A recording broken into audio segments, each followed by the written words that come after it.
주의 성전에 이 복된 안식일을 기억하여 오르신 여러분 모두를 주의 이름으로 환영합니다.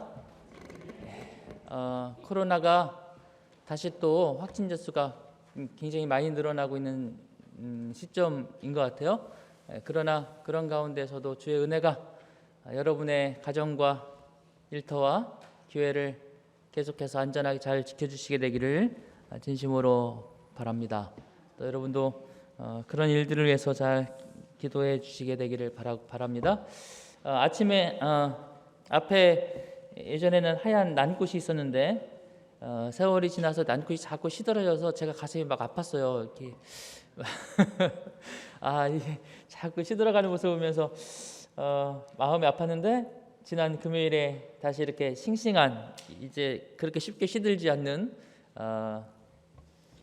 얘 이름이 녹보수, 녹보수라고 하는데요.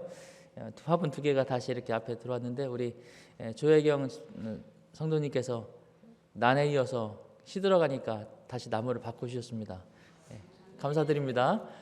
하나님께 영광되는 귀한 이 헌신이 되었을 줄로 믿습니다. 오늘 말씀의 제목은 새를 쫓았더라 라는 제목이고요. 제목이 나오고 이걸 보여주면 다 눈치를 여러분 다 센스가 있어서 바로 아실 텐데 사과밭에 그레줄 비누액을 매달아 놓은 이유가 뭘까요? 이 질문으로 시작을 하려고 했는데 앞에 답이 나왔어요. 왜 했다고요? 그렇답니다. 이게 요 크레줄 비누액을 한 6m, 10m 간격으로 이렇게 쭉 걸어놓으면 냄새 나잖아요. 새들이 이 냄새 때문에 사과밭에 접근 안 한대요. 제가 정말인가 싶어가지고 여러 이렇게 번을 찾아보았더니 많은 사람들이 이게 최고다 그렇게 말을 하더라고요. 저희 누님이 사과 농사를 안동에서 짓는데 설교 끝나면 보내줘야 되겠어요. 이 새들뿐만 아니라 그 진딧물이라든지 이런 벌레들도 효과가 굉장히 좋다고 그럽니다. 농사를 짓는 사람들에게 있어서 최대의 적은 새들이다. 새를 쫓는 여러 방법들이 있습니다. 이게 아이들이 가지고 노는 연이 아니라 새 쫓는 연 많이 보셨죠, 그죠? 새를 쫓기 위해서 이렇게 맹수를 달아놓기도 하고요. 요건 뭔지 아시겠어요? 뻥 자동으로 적정한 시간에 따라서 설정해 놓으면 뻥뻥 소리를 내서 새들이 깜짝깜짝 놀라서 도망가게 하는 거. 근데 이거 잘 안 되더라고요. 몇 번 놀라다가 나중에는 새들이 다 알아. 새들이 생각보다 똑똑해요. 생각보다 똑똑합니다. 그래서 이 새들도 학습을 해요. 그래서 저 뻥뻥 소리 저거 다 뻥이야. 새들이 나중에는 안 속아요. 이 새들이 곡식을 먹는 것도 위험이지만 이제 최근에는 그 조류독감도 문제잖아요. 그래서 천안에서는 새를 쫓는 새로운 방법을 고안해서 몇 년 전부터 시행을 했는데 효과가 아주 좋아서 새들의 접근이 80% 이상 줄었다고 하는 장면이 이 장면입니다. 이 뭐 하는 것 같아요? 레이저총이 레이저총.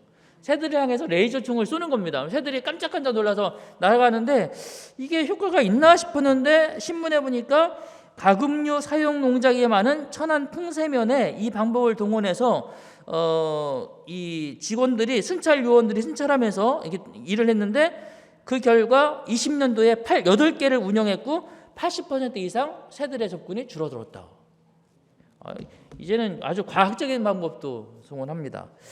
그래도 여전히 새들에 대한 피해는 만만치 않아요. 평생 공무원을 하시다가 은퇴하시고 북면 쪽에다가 작은 밭을 사셔서 농사를 해보시겠다고 하시는 분이 한 분 계셨어요. 제가 아는 분이. 근데 그분이 어느 날 아주 심각한 표정으로 오셔서 하시는 말이 땅을 파고 옥수수 새 알을 심었는데 돌아보면 까치들이 와서 다 파먹는다고. 그래서 아주 난감해하는 표정을 지었습니다. 어떤 할머니는 요거 이렇게 비닐 멍칭이라고 하잖아요. 구멍이 뻥뻥 뚫려 있는, 그래서 잡초가 자라나지 않도록 하기 위해서 구멍을 뻥뻥 뚫어놓고 거기다가 콩을 심는데, 할머니가 콩을 심으면서 이렇게 이제 하나하나 심고 오잖아요. 하나하나 심고 오는데 뭐 기척에 나가 뒤를 다 돌아보니까 새들이 졸졸졸 쫓아오면서 심는 대로 파먹더랍니다. 농사 짓는 일이 새들 때문에도 이게 보통 힘든 일이 아닙니다. 이거 멍칭을 해놓으면 오히려 새들이 저 구멍 안에 이게 먹을 게 있구나를 단번에 알아서 헤매지 않고 파먹으니까 얼마나 좋은지. 새들이 그렇게 똑똑해요. 오늘은 제가 이렇게 옥천 쪽을 이렇게 가을에 드라이브를 하다 보니까 이게 수수 있잖아요, 수수. 곡식이 아주 충실하게 이러는데 모든 수수마다 스타킹을 신고 있더라고요. 스타킹을. 처음에 이게 왜 사람이 신는 스타킹을 수수에다 씌워놨나 그랬더니 가만 생각해 보니까 누구 때문에? 새들이 이렇게 다 파먹기 때문에 그래요. 근데 이렇게 갈수록 예전에는 새들이 곡식을 말리려고 이렇게 널어놓으면 날아와서 많이 주워 먹었지만 요즘처럼 극성스럽게 뭐 이렇게 아주 그냥 땅 속에 심어놓을 때부터 파먹는 경우가 예전에는 그렇게 심하지 않았는데 갈수록 심해진다는 거예요. 왜 그런지 아세요? 왜? 다 사람 탓이에요. 사람 탓이랍니다.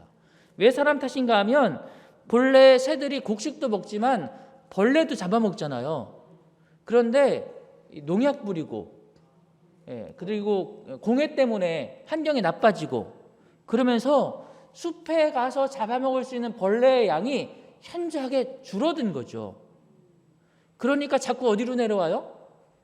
새들도, 멧돼지도 자꾸 인가로 내려오는 이유가 그거인 것처럼 새들도 곡식을 먹는 양이 늘어나는 이유가 그것 때문이라고 그렇게 발표를 한 것을 보았습니다. 다 우리가 잘못해서 우리가 피해보는 거죠. 그래서 농부들은 새와의 전쟁을, 농사를 시작하면 뭐 심을 때부터 거둘 때까지 끊임없이 새를 쫓는 일을 해야 되지요. 성경에도 보면 새를 쫓는 사람 이야기가 있습니다. 성경에서 새를 쫓는 사람이 누굴까요? 성경에 새를 쫓는 사람, 아브라함. 본문은 창세기 15장 11절입니다. 솔개가 그 사체 위에 내릴 때에는 아브라함이 뭐 했더라? 쫓았더라 그랬습니다. 이 15장은 이렇게 시작됩니다. 이후에 여호와의 말씀이 이상 중에 아브라함에게 임하여 가라사대 아브라함아 두려워 말라. 나는 너의 방패요 너의 지극히 큰 상급이니라. 이렇게 말씀하십니다. 이후에 라고 말씀하셨으니까 그 앞에는 어떤 사건이 있었는지를 잠시 말씀드려야죠. 그 앞에는 이런 사건들이 있습니다. 12장에 75살이 된 아브라함을 하나님께서 부르십니다. 내가 너에게 가라는 땅으로 가라. 내가 너의 자손이 하늘의 무별처럼 많게 해주겠다라는 약속과 함께 그를 부르시는 이야기가 나오고, 그렇게 왔지만 가뭄이 들자 애굽으로 내려가잖아요. 애굽으로 내려가면서 목숨이 위태롭다는 두려움 때문에 아내를 누이라고 속였다가 곤경에 처합니다. 그리고 애굽에서 다시 나오죠. 나오는데 재산이 많아져서 롯과 헤어지는 장면 다 기억하시죠? 너는 이쪽으로 가면 나는 이쪽 가고 네가 이쪽 가면 나는 이쪽 가겠다. 그래서 롯과 헤어지는 장면이 나옵니다. 그런데 롯이 어디로 갔어요? 소돔 땅으로 가잖아요. 그래서 그곳에서 롯이 점점점 도성 안으로 들어가서 도성 안에 살기 시작했는데 전쟁이 납니다. 그래서 주변의 나라들과 소돔 연합군과 또 다른 연합군이 전쟁을 하는 바람에 롯과 그의 가족들이 포로로 잡혀서 끌려가니까 아브라함이 군대를 동원해서 추격하여 그의 가족들을 다 구원해내는 이야기까지가 14장의 이야기입니다. 그 후에 라고 했으니까 아마 이 사건 이후에 오늘 15장의 사건이 기록이 돼요. 16장에는 그 다음에 16장은 어떤 사건이 기록되는가 하면 아브라함이 하갈을 통해서 이스마엘을 낳는 이야기가 그 다음 장에 나옵니다. 그러니까 하갈을 통해서 이스마엘을 낳을 때 아브라함 나이가 몇 살인가 하면 85세예요. 그러니까 75살에 부름받아서 약속을 받고 나왔는데 이러저런 일들을 겪으면서 85세가 거의 다 될 때까지 아직 자식이 없고, 그런 가운데 하나님께서 아브라함을 찾아오셔서 하시는 새로운 언약의 이야기가 오늘 우리가 읽는 본문의 말씀입니다. 2절 아브라함이 가로되 주 여호와여 무엇을 내게 주시려나이까? 나는 무자하오니 나의 상속자는 이 다메섹 엘리에셀이니이다. 아브라함이 또 가로되 주께서 내게 씨를 아니 주셨으니 내 집에서 길리온 자가 나의 후사가 될 것이니이다. 75세에 부름받아서 약속 믿고 왔는데 10년이 다 돼가도록 자식이 없으니까 아브라함이 하나님께 지금 뭐 하고 있어요? 불평하는 거예요. 하나님 주신다고 해서 왔는데 제가 와서 잘 되는 게 뭐가 있습니까? 왔더니 가뭄 들어서 도망쳐야 되고 애굽에 내려갔다가 목숨 겨우 부지해서 올라오고 조카하고는 헤어진 조카 전쟁 나서 목숨 걸고 싸우고 뭐 이런 일들만 있는데 자식은 언제 주실 겁니까? 아브라함이 불평을 하죠. 그러자 하나님께서 아브라함에게 이렇게 말씀하십니다. 4절 여호와의 말씀이 그에게 임하여 가라사대 그 사람은 너의 후사가 아니라 내 몸에서 날 자가 내 후사가 되리라. 종이 후사가 아니다. 내 몸에서 틀림없이 아들이 날 거다. 그가 내 후사가 될 것이다. 5절 그리고는 그에게 이렇게 말씀하십니다. 그를 이끌고 밖으로 나가 가라사대 하늘을 우러러 뭇별을 셀 수 있나 보라. 또 그에게 이르시되 내 자손이 이와 같으리라. 하나님께서 다시 한번 자손에 대한 약속을 주세요. 별을 보여주시면서 장막 안에서 그를 끌고 나와. 이 장막에 끌고 나오는 거 제가 언젠가 말씀 드린 것 아침 묵상 시간에 글을 적었나? 이 장막 안에 끌고 나옵니다. 이 장막 안에서 별이 안 보이잖아요, 그죠? 장막 안에서는 그저 자기가 가지고 있는 그것만 보이는 거잖아요. 아브라함을 끌고 나오셔서 너 여기 이렇게 이 좁은 장막 안에서 네 생각에 갇혀 있지 말고 일로 한번 나와봐라. 끌고 나가시는 거예요. 그리고는 저 하늘 봐라. 하늘 봐라. 더 넓은 것, 더 높은 것, 더 큰 것을 봐라. 내가 너에게 분명히 약속하겠다. 그러자 아브라함이 그 말을 믿고 아멘 합니다.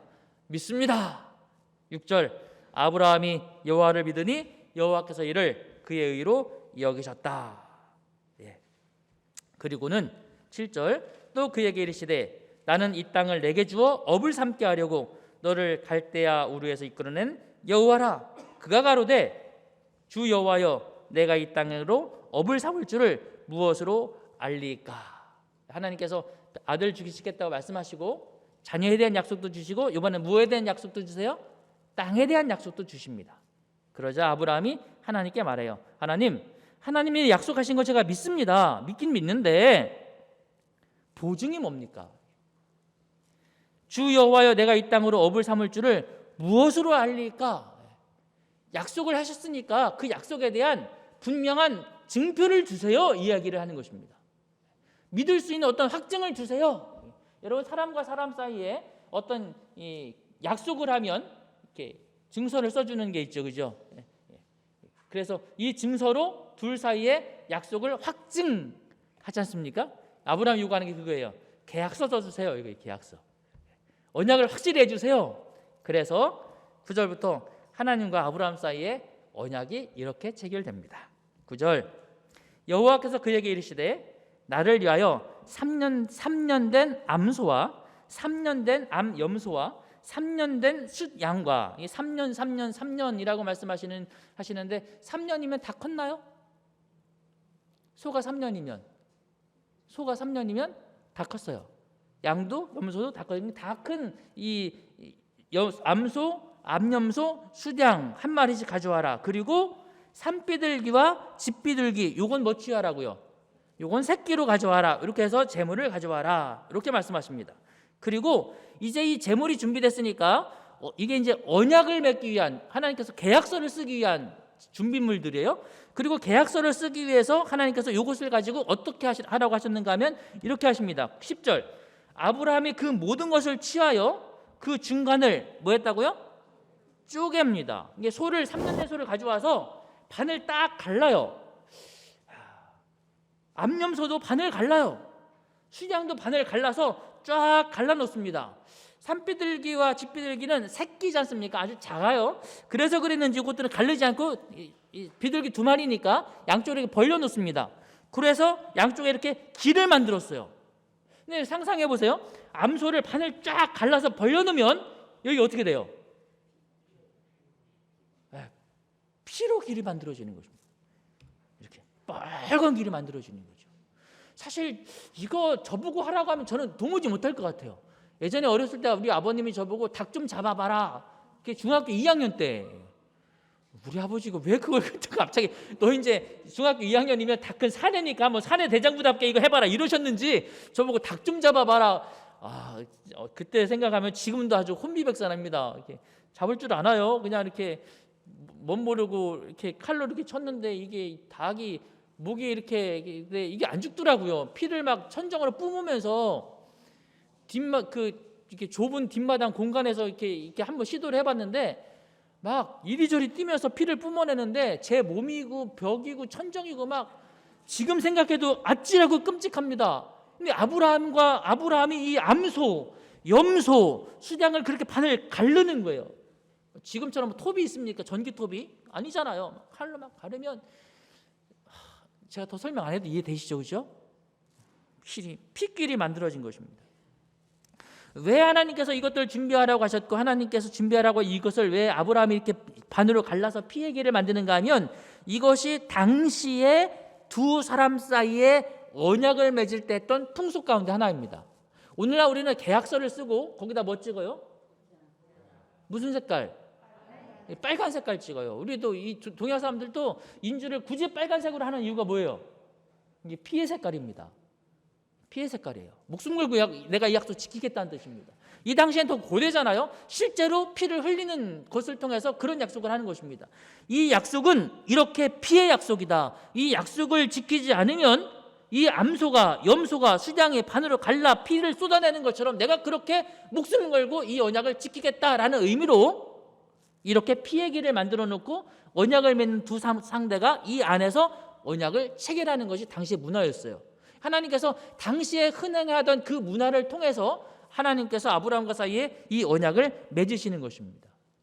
근데 이제 이렇게 보면 가끔씩 여러분 인터넷이나 유튜브에서 설교를 들으실 때 좀 조심해야 될 부분이 있는데 가끔 설교를 듣다 보면 어떤 목사님들이 아브라함이 산비둘기 새끼하고 집비둘기 새끼는 쪼갰어요, 안 쪼갰어요? 안 쪼갰잖아요. 그래서 요거 쪼개야 되는데 안 쪼개서 이스라엘 백성들이 하나님께 저주받아 400년 종살이 했다. 이렇게 설명하는 목사님들이 가끔 계시더라고요. 제가 이거 하나 이렇게 캡처해 왔는데 그러나 그새는 쪼개지 않았었다. 여기서 왜 아브라함은 하나님께 순종하지 아니하고 그새를 쪼개지 않았느냐라고 우리는 물어야 한다. 그토록 순종하는 아브라함이 새를 쪼개지 않았기 때문에 이스라엘은 4대를 노예 생활하게 된다. 이렇게 설명하는 사람들이 의외로 가끔 있어요. 근데 사실 그렇지 않습니다. 이 잘못된 해석이에요. 레위기 2장에서도 하나님께서 제사를 드리는 방법을 설명하면서 새를 가지고 집비둘기를 가지고 제사 드리는 방법을 설명할 때 그 비둘기는 반으로 딱 쪼개서 제사 드리라고 하지 않으셨어요. 그건 쪼개지 않도록 말씀하셨습니다. 이거는 조금 사람들이 잘못 이해하고 하는 것 같아요. 그래서 이스라엘 백성들이 400년 종살이한 건 아니에요. 잠깐 다른 설명을 드린 거고요. 어쨌든 하나님과 아브라함 사이 약속을 하십니다. 그런데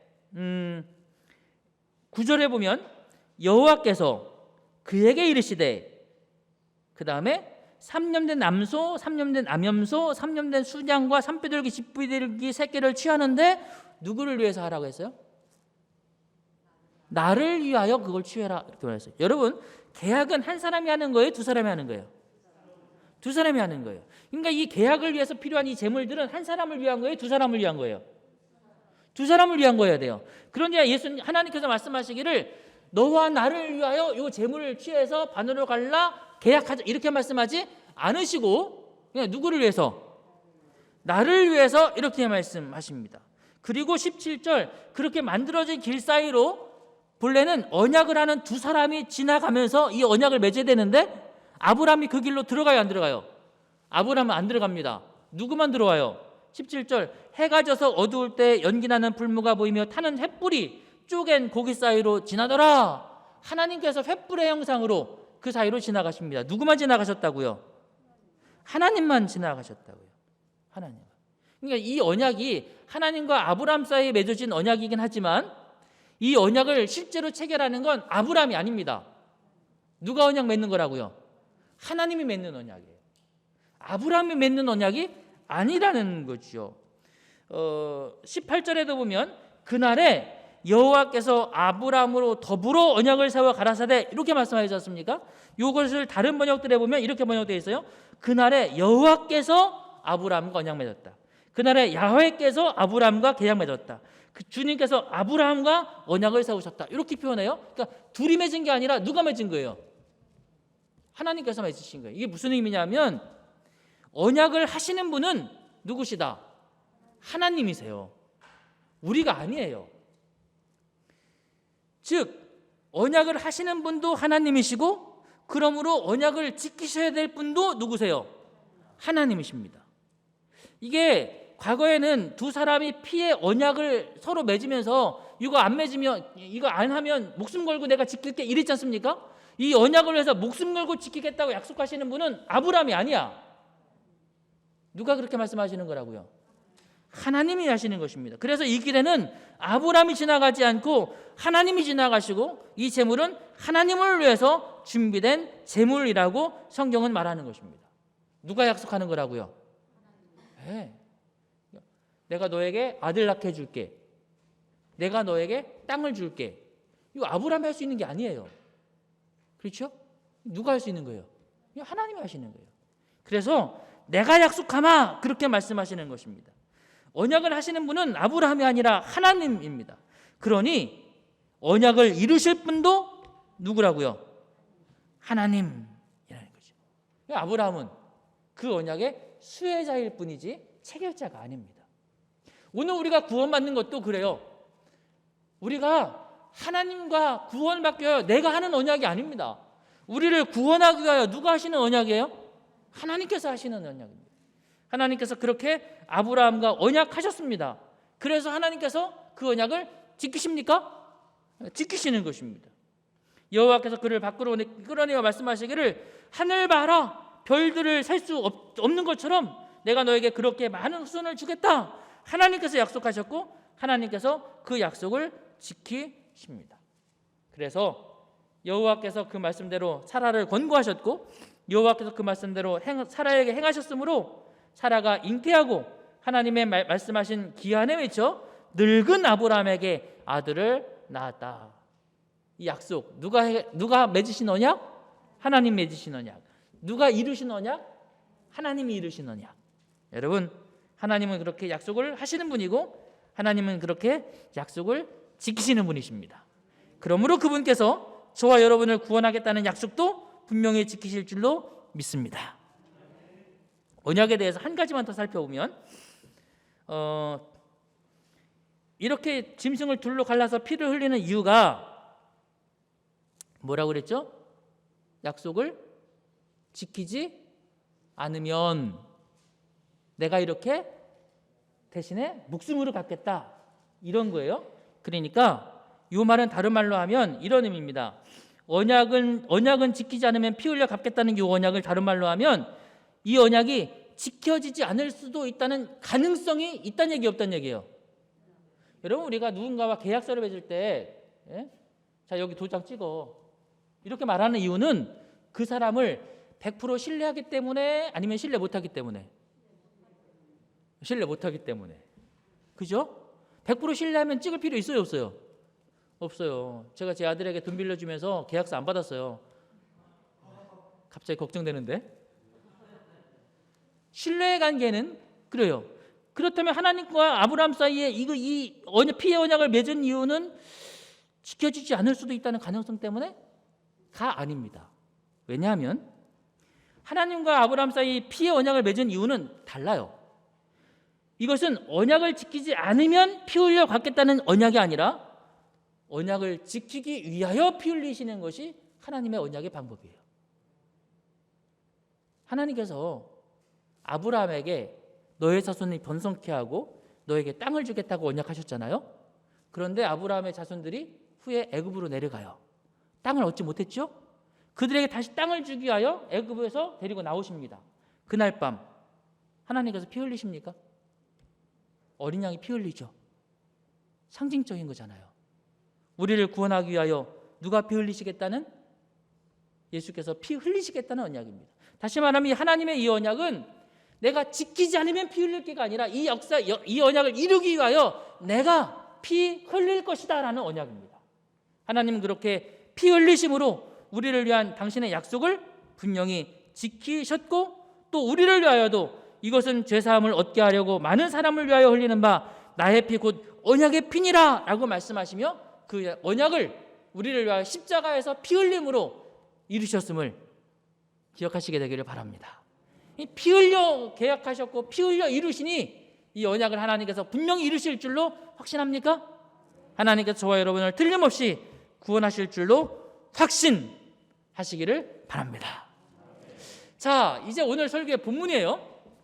여기까지 서론입니다. 그렇다면 하나님께서는 그렇게 피 흘려 약속을 하시는 그 언약 속에서 아브라함은 뭐 했느냐라는 것입니다. 언약은 서로 하는 건데 이 언약이 아브라함이 한 게 아니라고 그랬잖아요. 하나님이 하신 언약이에요. 하나님이 이루십니다. 그럼 아브라함 뭐예요? 본문 속에서 아브라함이 한 일은 딱 한 가지입니다. 뭐 했다고요? 솔개가 그 사체 위에 내릴 때에, 이 사체가 뭐예요? 언약을 위한 하나님의 제물들이지 않습니까? 언약을 위한 희생물들이에요. 언약을 체결하기 위한 준비물들입니다. 그런데 그 언약을 맺으려고 하는데 그것에 계속해서 누가 내려오더라? 누가 내려와요? 솔개가 내려오는 것입니다. 죽은 시체를 뜯어먹고요. 그들에게는 그게 언약의 거룩한 제물로 안 보여요. 그들에게는 그냥 그게 죽은 사체로만 보이는 거죠. 그래서 새들이 내려와서 그걸 자꾸 쪼아먹으려고 하는 것입니다. 아브라함은 하나님과의 이 언약에서 이 신성한 거룩한 예물이 잘 유지되고 보존되기를 소망하는 것입니다. 그래서 하나님께서 언약을 체결하시고 하나님께서 그 언약을 이루실 수 있도록 아브라함은 새들을 쫓아내요. 쫓아내면 또 뭐예요? 또 내려와요. 또 쫓아내면 뭐예요? 또 내려와요. 크레졸 비눗물을 뿌렸어야 되는데 그때 그게 없었나 봐요.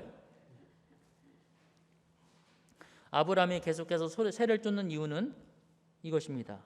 끊임없이 새가 뭐하니까? 날아들기 때문에 그렇습니다. 하나님은 우리가 언약을 맺으시고 그 언약을 이루어 가려고 하시지만 문제는 방해꾼이 계속 날아와요. 그리고 그것을 계속해서 훼손시키려고 합니다. 그것을 계속해서 망가뜨리려고 해요. 그냥 지켜만 보고 있으면 새들이 그 재물들을 다 쪼아 먹을 수도 있는 것입니다. 그러므로 아브라함은 새를 쫓는 것이고 오늘 우리도 그렇게 새를 쫓는 일이 오늘 저와 여러분의 일임을 기억해야 합니다. 하나님과의 언약이 맺어지고 있지만 아브라함의 삶 속에도 끊임없이 새들이 내려와서 그의 생각과 마음 속에서 이 언약을 방해하는 것들이 끊임없이 일어납니다. 예를 들면 우리가 잘 아는 이런 것들이죠. 가뭄이 내려와요. 가뭄이 문제가 아니에요. 가뭄이 오자 아브라함의 마음속에 새들이 내려오는 것입니다. 어떤 새들이 내려와요? 여기가 약속의 땅 맞나? 하나님께서 보내셨는데 왜 여기에 이런 고난이 생기지? 라고 하는 의심들이 그의 마음속에 들어오는 것입니다. 그래서 어디로 가요? 애굽으로 가요. 애굽으로 가면서 무슨 생각합니까? 하나님께서 분명히 사라를 통해서 아들 낳게 해주신다고 하셨는데도 불구하고 자신을 통해서 자손들이 번성케 하겠다고 약속하셨는데도 불구하고 아브라함의 마음에 불안한 생각이 들어오는 것입니다. 내가 죽으면 어떡하지? 사라를 빼앗기면 어떡하지? 끊임없이 그런 불안한 생각이 들어와요. 자식이 없자 엘리에셀로 대신하면 안 되겠습니까? 자신의 방법이 끊임없이 올라오는 것입니다. 하갈로 대신하면 안 될까요? 사라가 이미 경수가 끊어졌으니 하갈을 대신하면 안 될까요? 라는 생각이 올라오는 것입니다. 이스마엘도 있는데 굳이 또 다른 아들이 필요할까요? 아멜렉 앞에서도 또 한 번 거짓말합니다. 하나님은 분명히 약속하셨는데도 불구하고 아브라함의 생각 속에 끊임없이 뭐가 내려온다고요? 약속에 대한, 언약에 대한 불신과 부정적인 생각과 감정들이 끊임없이 내려앉는 것입니다. 이거 뭐 해야 된다고요? 쫓아내야 되는 것입니다. 오늘 언약을 맺으면서 아브라함이 끊임없이 새들을 쫓아내는 이 장면들은 어쩌면 이와 같은 그의 삶 속에서 계속해서 하나님의 언약을 받아 살아가는 그의 삶 속에 있어야 될 새를 쫓는 행위를 예표해 주고 있는 것처럼 느껴지는 것입니다. 아브라함은 끊임없이 새를 쫓는 삶을 살아갑니다. 사랑하는 믿음의 성도 여러분, 주님은 틀림없이 우리와 언약하셨고 그 언약을 이루실 줄로 믿습니까? 그런데 우리도 삶을 살면서 끊임없이 우리의 생각 속에, 우리의 마음 속에 새들이 날아와요. 그거 어떻게 하셔야 된다고요? 쫓아야 돼요. 쫓아야 돼요. 창세기 40장 17절에 보면 좀 다른 이야기일지 모르지만 요셉이 감옥에 들어가서 꿈꾼 그 애굽의 술 맡은 관원장과 떡 맡은 관원장을 만나죠. 떡 맡은 관원장 꿈 얘기만 하면 이거예요. 떡 맡은 관원장이 꿈을 꿨는데 40장 17절에 보면 그 윗바구니 속에는 바로를 위하여 만든 각종 구운 음식이 있었는데 새들이 내 머리 위 바구니에서 그것들을 뭐하고 있었다? 표현이 이거예요. 먹고 있었다 이거예요. 그러면은 떡 맡은 관원장 뭐 했다는 거예요? 냅뒀다는 거예요. 먹고 있으면 뭐 해야 되는데? 쫓아야지. 내버려 두는 거야. 그래서 요셉이 말하잖아요. 당신은 3일 후에 왕이 부를 것이고 그리고 당신은 죽임을 당할 것입니다. 제가 말씀을 연구하다가 갑자기 이상민, 제가 저녁 때 요즘 요셉 이야기하잖아요. 갑자기 이상민이 떠올랐는데 떡 맡은 관원장이 죽임을 당한 이유를 알겠다 싶은 생각이 갑자기 들더라고요. 문제가 생기면 해결해야죠. 그렇죠? 잘못된 일이 생기면 그걸 쫓아내야죠. 근데 이 사람이 안 하는 거야. 이게 그동안 그가 해온 일이 그랬던 것 같아요. 삶이 그랬던 것 같아요. 왕을 섬기면서 이런 식으로 섬겼던 거야. 그러니 왕이 다시 신뢰할 수 있겠습니까? 뭐 해야 된다고요? 끊임없이 쫓아야죠. 한 번 쫓는 것으로 안 된단 말이에요. 우리의 삶은 주님을 믿음으로 칭의의 단계에 들어왔지만 그러나 우리에게 계속해서 날아드는 이 헛된 생각과 부정적인 생각과 우리의 믿음을 연약하게 하는 이런 상황과 생각들 속에서 끊임없이 날아드는 새들을 쫓는 삶을 살아가시게 되기를 바랍니다. 쫓아내셔야 합니다. 지금 예배드리고 있잖아요. 예배드리고 있는데도 자꾸 새들이 날아와요. 그죠? 우리 아브라함이 겪은 경험이고 우리도 겪는 경험입니다. 제가 한번 찾아봤더니 이런 통계가 있더라고요. 고쳐야 할 이런저런 예배 습관 중 내가 주로 하는 것은 그 중에서 제일 많은 게 뭐냐면 4등이 수면제 중독형. 하면서 어느 분이 수면제 드셨나? 지금 없으신가? 우리 교회는 잘 없으신 것 같아요. 세 번째 필기 열중형. 이건 설교 노트를 적는 걸 말하는 게 아니라 친구와 대화하고 낙서하고 뭐 주부에다가 막 이것저것 적고 이러는 걸 말하는 거예요. 두 번째 말하는 게 뒷자리 선호형. 뒷자리나 구석이 집중도 잘 되고 마음도 편해져요 라면서 구석으로만. 사실 공부 잘하는 친구들은 앞에 앉습니다. 예? 맞죠? 제일 많은 게 뭐냐면 첫 번째 상상의 나래형이에요. 어머 지금은 말씀 듣는 시간이야. 왜 자꾸 다른 생각이? 이게 얼마나 많은가? 31.5% 압도적으로 많아요. 예배 시간에도 뭐가 자꾸 날아온다고? 새가 자꾸 날아온다고. 새가. 지난주에 이거 하다가 멈춘 일이 있는데 이거 안식일 빨리 지나고 이거 해결해야 되는데 이런 생각부터 시작해서 아침에 찌개가 너무 짰어. 소금을 많이 넣었나? 이런 생각부터 교회 오면서 너무 급하게 오다 보니까 그 이불을 안 개고 왔네. 교회 와 있는 사이에 도둑이라도 들어오면 이 집 주인 참 지저분하구만 이러지 않을까? 이런 쓸데없는 생각까지 온갖 생각들이 들어와요. 가끔씩은 정말 내가 이 생각을 왜 하고 있지 싶은 전혀 엉뚱한 생각까지 내 머릿속에 들어와요. 예배 시간에도 그런다고요. 그러니 예배 끝나고 돌아가 삶을 살아갈 때는 오죽하겠습니까? 이게 우리들의 모습이에요. 그러므로 여러분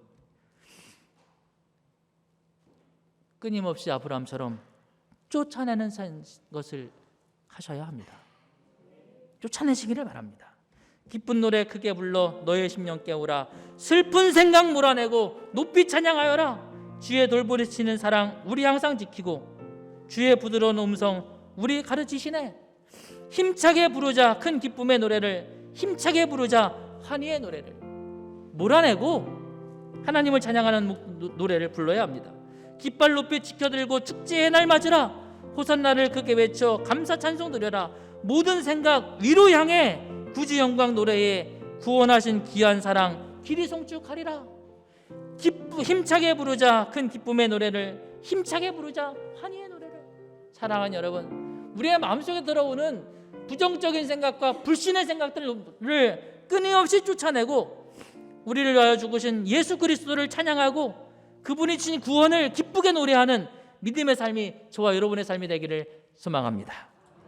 시편 77편 7절로 15절에 보면 시편 기자는 처음에 이렇게 노래를 시작합니다. 주께서 영원히 버리셨는가? 다시는 은총을 베풀지 않으시려는가? 주님의 인애를 영원히 끊으시려는가? 그분의 약속도 이제 끝났는가? 하나님께서 은혜 베푸시는 것을 잊으셨는가?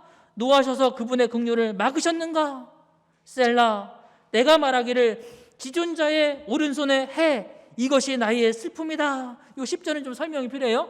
10절을 좀 쉽게 번역하면 이런 말입니다. 원어대로 번역하면 이는 나의 슬픔이라. 과거 때때로 주신 하나님의 도우심을 기억함이 나를 더 애통케 하고 난감하게 만드노라. 과거에는 이렇게 해주셨는데 지금 왜 안 해주시지? 이런 생각 때문에 부정적인 생각이 계속해서 들어오는 것입니다. 하나님께서 나를 잊으셨는가?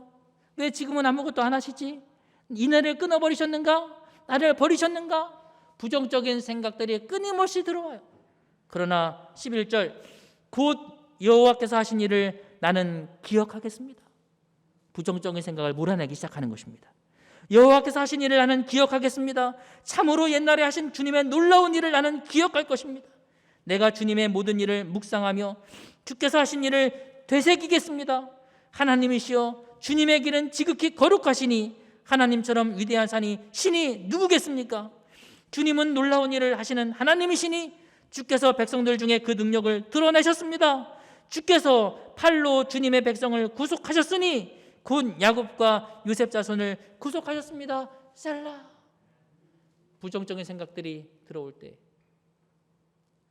시인은 바꾸는 것입니다.